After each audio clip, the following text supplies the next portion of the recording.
साथीहरु हेर्नुस् है मेरो गार्डनमा चाहिँ हेर्नु लङ बिन्स पनि यसरी उम्लेको छ नहल्ला जोर्डन बोडी उम्लेको छ हो उम्लेको छ अरे बोरी पनि भएको छ है साथीहरु यो चाहिँ हामीले सेकेन्ड टाइम खानु आँटेको फर्स्ट पाल्टी पनि खाइसक्यो हो यो सेकेन्ड पाल्टी खानु आँटेको त्यसरी कराउँदैन सब जोर्डन चाहिँ हेर्नु कति बेसी छ छेउमा देखाइदिनु त भाइ एउटै बोर्डमा हेर्नुहोस् न यस्तै दामी दामी हुँदैछ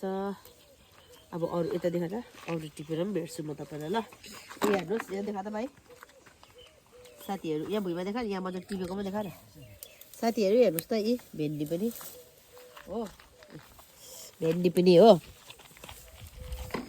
साथीहरू यहाँ हेर्नुहोस् त यी मैले अस्ति जर्डन र म भएर मकै रोपेको थिएँ नि यहाँ हेर्नुहोस् त म भन्दा हाइट लम्बु लम्बु भएको छ नि त्यसरी भएको पनि छ हो उतापट्टि पनि देखाइदिए भाइ उतापट्टि पनि छ मकै हो अहिले यहाँ अन्त हो देख्नु भयो नि साथीहरू होइन है यसरी मकैहरू पनि भएको छ अन्त यहाँ हेर्नु न ऊ जर्डनले रोपेको नि भाइ र मम्माले नि हो ए अन्त अस्ति रियान र म भएर रोपेको अदुवा चाहिँ साथीहरू यस्तो भएको छ है हेर्नुहोस् है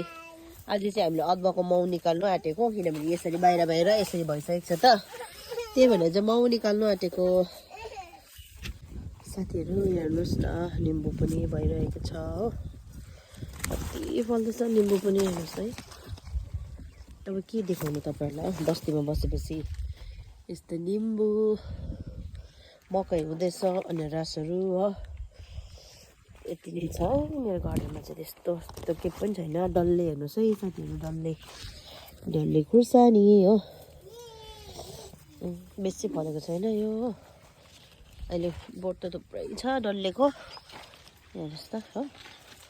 डल्ले खुर्सानी फल्दैछ